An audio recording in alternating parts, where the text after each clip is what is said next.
What's up, Mets fans? Welcome back to the channel. In today's discussion, I'm going to be breaking down everything that you could possibly need to know about the latest New York Mets series, a 3-game set that starts tonight at the time of recording this, that being against an American League club, and yes, the Seattle Mariners. And of course, for everyone that's usually following the channel, already subscribed, especially throughout the 2022 season thus far, if you guys have been watching these series preview shows, then you know that I normally do them in a live stream form because I absolutely love interacting with all you guys in the chat, answering all your comments, questions, and concerns. But given my current schedule, I wasn't able to do that, so this is a pre-recorded video. No worries though, as we'll be deep diving again everything that you guys need to know about this matchup. So all I ask is that if you guys end up enjoying this kind of Mets content and you want to see more great Mets content like this, don't hesitate from smashing that like and subscribe button, sharing this video with your friends, put on the notification bell, all those great things. But guys, let's talk about the New York Mets. They're coming off of another series victory. They've been in 10 series array this year, and they've won every single one of them except for one, and that one that they didn't win, that truly wasn't a loss. That was a series split in a 4-game set against the Braves. But coming off of a series victory against the Washington Nationals, the Mets head back home, and they're looking to step up on the right foot against a Mariners club that, especially on the road, has been piss poor so far this year at a 5-10 record. Currently, they're 14-18 this season. Again, it's early. They're going to get in a groove. The Mariners had a lot of hype ending last season on a strong note, just missing playoffs, and of course, with the longest current skid in all North American sports of over 20+ years since the M's have been in the dance in an actual playoff round at least. And they're off to a slow start this year after making some big moves in the offseason, led by the likes of signing Robbie Ray and some big trades, including Eugenio Suarez and yes, Jesse Winker from the Cincinnati Reds. But still, they're off to a slow start. They're hoping to get in a rhythm soon. Hopefully that isn't against our Amazons. But what stands out about this series for the Mets and of course the Mariners? Well, let's start off with the first game being a blackout night, and Max Scherzer will be on the bump. Max, who has been lights out in a lot of ways for the Mets in his first year. Yes, he's actually a New York Met. I've seen him pitch twice in person. I still cannot believe it, right? And even though Max hasn't had the best outings every single 5th day, he always keeps the Mets in it, and we can fully expect him to do the same here. Last time he pitched at home, that was of course in the Mets series finale victory against the Phillies. In that game, the Mets won 10-6. Scherzer himself gave up a couple bombs to both Schwarber and then at least one to Harper in that game, but they still got out of it with the win, 10-6, of course, that being I believe a Sunday night game. But no less, now the Mets, led by Max Scherzer in a blackout night. You know he's going to look so good in those unis. I'm not wearing it right now, but I do have a black Mets jersey that has Scherzer on the back, so I'll be repping that all day long this Friday. But he's matching up against Marco Gonzalez. Gonzalez, who hasn't had a great start to the year for the veteran southpaw, however, is going to be a tall task for a Mets team that simply cannot hit a lick against lefties so far this year, and didn't hit a lick against any lefties for the most part at all last year in 2021, their anemic offense-led season. But Scherzer specifically on the year, he is 4-1 with a 2.92 ERA, facing off against Gonzalez. Gonzalez, a 30-year-old, has a 1-4 win-loss record with 3.91 ERA. Then as we head into game 2, this is going to be another key pitching matchup, a pitcher for the New York Mets that has faced the Mariners plenty in his career and hasn't necessarily had the best success, but has definitely been solid. That being, and yes, the Mets' crafty right-hander Chris Bassett. Bassett on the year has a 4-2 win-loss record with a 2.45 ERA, matching up against a rookie, yes, a New York native, that being in Wayne Kirby. Kirby, who made his debut over this past week, 6 scoreless innings against the Tampa Bay Rays. The Rays, who actually just got shut out and got no hit by the Angels of recent, haven't been known for their offense so far this year, but still, it's the Tampa Bay Rays. That's awfully impressive for your MLB debut at the age of 24. A right-hander, 6'4", over 200 pounds, who has plenty to give. Top prospect, pitching prospect for the Mariners, making his debut. Try and bring a spark in this rotation. This overall team off to a great start. He's looking to add more in this game too, this time against the Mets at Citi Field. And again, Gonzalez, he's originally, pardon me, not Gonzalez, that being a Wayne Kirby, is originally a New York native. He was drafted in the first round back in 2019 by the Mariners and is from Rye, New York to be specific. So gonna be a key matchup. Bassett, the veteran, the Bulldog on the mound versus a young stud and George Kirby. We'll see who prevails in the end. But then game 3, the series finale, a day game after a couple night games starting around, I believe, 1:40 or so p.m. Eastern time. This is another massive matchup. You have Cookie Carrasco on the bump for the Mets, who's proving time and time again that this is prime Cookie once again. After a fully healthy offseason outside of the little surgery that he had, full spring train. He's looking like the Cookie of old, the Cookie Carrasco that all of us Mets fans hoped for when the Mets originally acquired him in that Francisco Lindor blockbuster trade over a year ago. However, Cookie so far this season off to a great start. He is currently 3-1 on the season with a 2.19 ERA. Had a phenomenal performance just 4 days ago, I believe. He might be on 1 day's rest, shorter than usual, but no less. Cookie Carrasco, he's going to do great things. I'm very excited to see how he'll match up against a Mariners team that he himself too has plenty of experience going up against in the AL during his long time with the Cleveland Indians, now turned Guardians. But he'll be matching up against the reigning 2021 AL Cy Young Award winner, the most towering southpaw in baseball outside of a select few, like Carlos Rodon, who would have been potentially the Cy Young Award winner had he stayed healthy in the AL last year with the White Sox. This time being in Robbie Ray. Robbie Ray, who won the Cy Young, off to a decent start this year. Nothing crazy, but has his stuff for sure.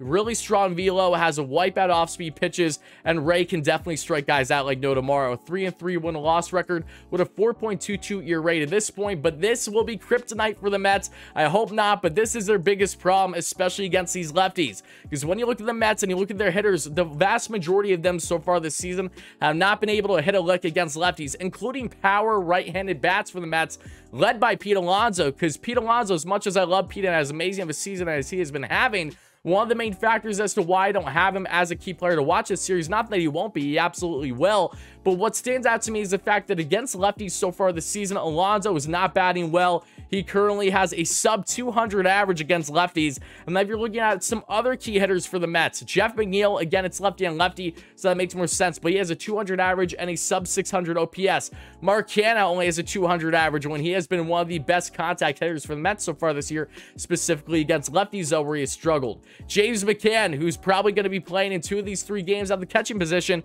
He's been swinging the bat better as of late and does have some decent numbers against some of these pitchers, but still is only batting a $111 against lefties in a very small sample size so far this season.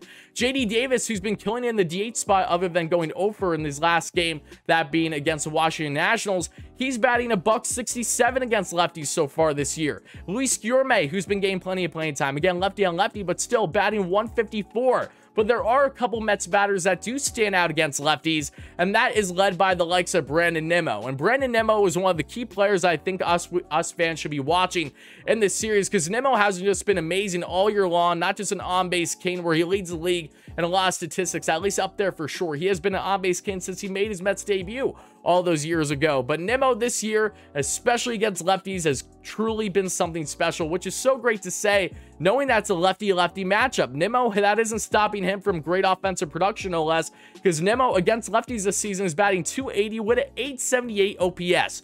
No other Mets hitter even comes close to Brandon Nemo. No other Mets hitter with a good sample size even has a .800 OPS against lefties this season other than Brandon Nemo. So Nemo, of course, looking what he has done against lefties, that's why he's a standout for me in this series. When you're going up against 2 southpaw starters, both strong starters that can easily give you 6+ innings, and then you have that rookie in the middle, I mean, it's going to be a real tall task for the Mets in this offense. I'm not sure how they're going to do.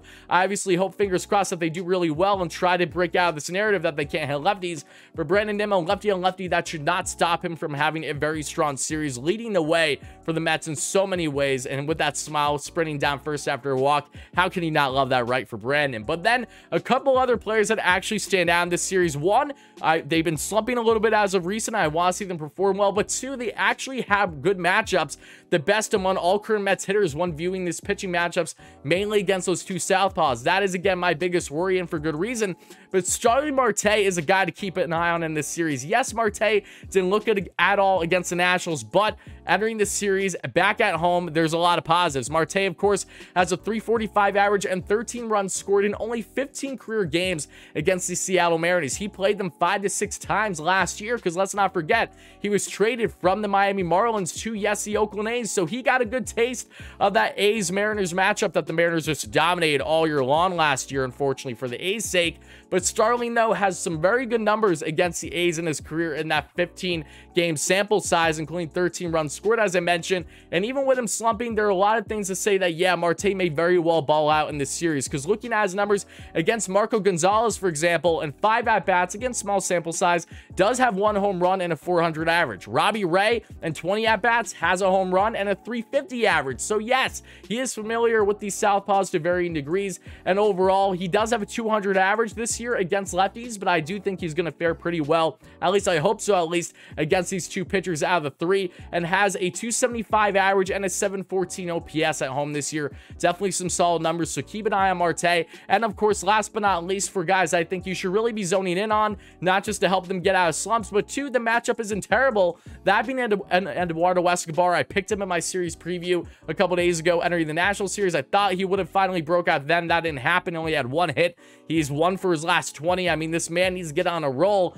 He only has a handful of hits over the past 2 weeks. He's batting right around $140. We need to get Eduardo Escobar back on track. It really hasn't looked the same since he hit his first home run this year. He's been looking more swing happy, not taking pitches as much, as he was a walk machine through the first month.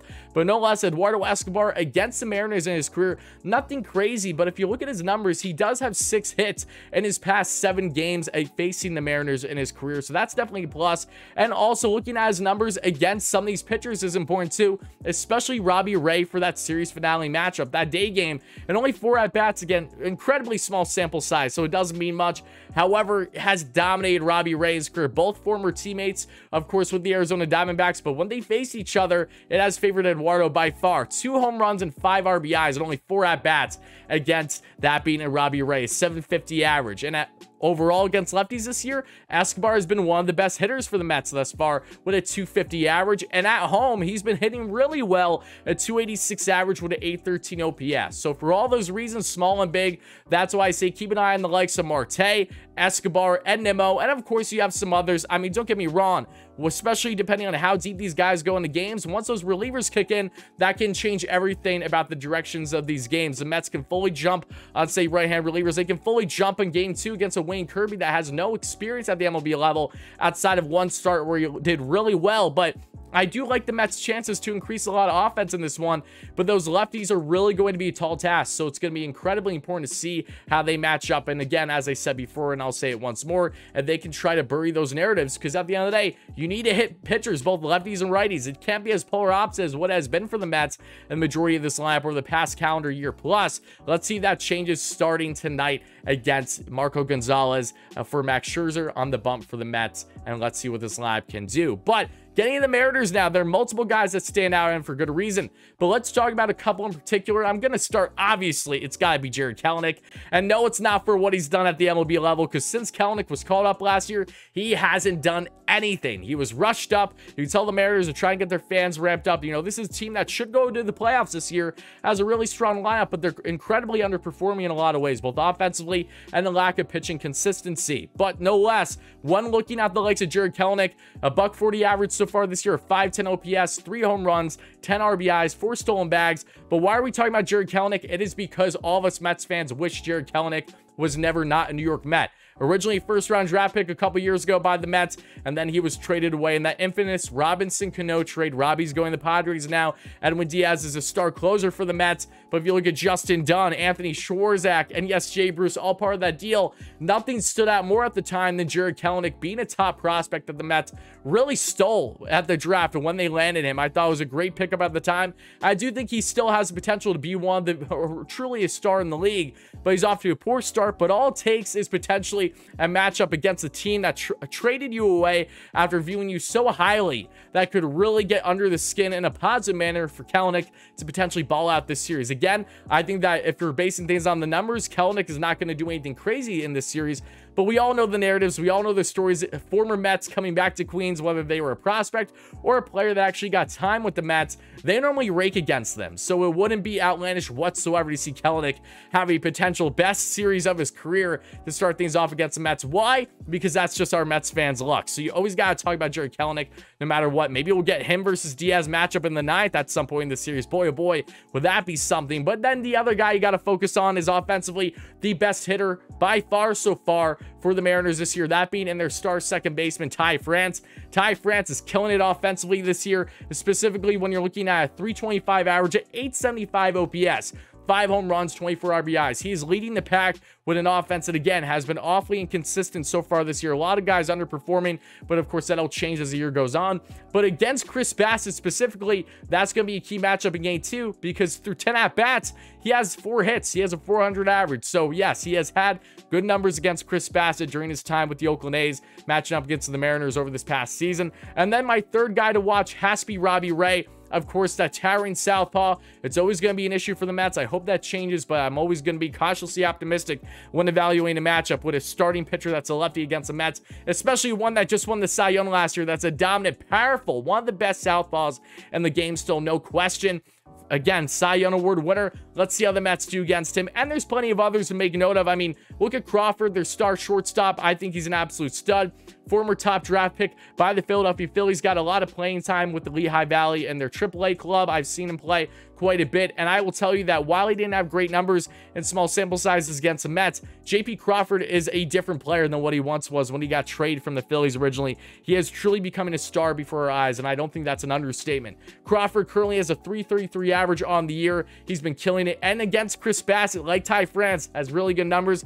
This time in more of a sample size, 20 at-bats, has a 350 average. So outside of them, one other player that I would like to mention, of course, you have Eugenio Suarez, you have Julio Rodriguez, the rookie, who's having a really strong rookie year thus far. You don't know what to expect from him, so I guess we'll see what happens. And of course, Jesse Winker, Eugenio Suarez, both of them haven't been doing great so far this year, but both of them also have some decent experience against the Mets, being in the NL for as long as they were. Mitch Haniger, who hit like, what, 40 bombs last year after a slow start. All it takes is one series to get you going, so you always got to be wary of matching up against him too. But Adam Frazier is another guy that stands out, a guy that the Mets actually had interest in at the trade deadline last year when he was still a Pittsburgh Pirate. He ended up getting traded to the San Diego Padres, who did not do anything with them. Then he signed with the Mariners this offseason and has been a solid player. Known for his contact hitting, Adam Frazier against the New York Mets in his career at least is a 287 average hitter, 9 runs scored in 23 games, including 1 home run.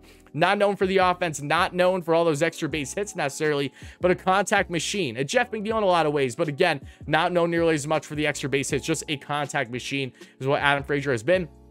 It looked really good against the Mets, unfortunately, when the Mets were getting pistol whipped in a lot of ways by the Pirates down the stretch last season that I will not talk about too much because it still bothers me thinking about it. Onward and upward. Either way, Adam Frazier against Max Scherzer. The game tonight, at least at the time of recording this, has very good numbers. Arguably the best hitter in this line matching up against Max based on career numbers to this point. And 20 at-bats, has a 350 average against Scherzer. So all in all, this is going to be a very exciting matchup. I love when the Mets match up against teams that they don't see very often. The Mariners, it's going to be an electric weekend. You, of course, have Mad Max in the black jerseys, the blackout Friday night.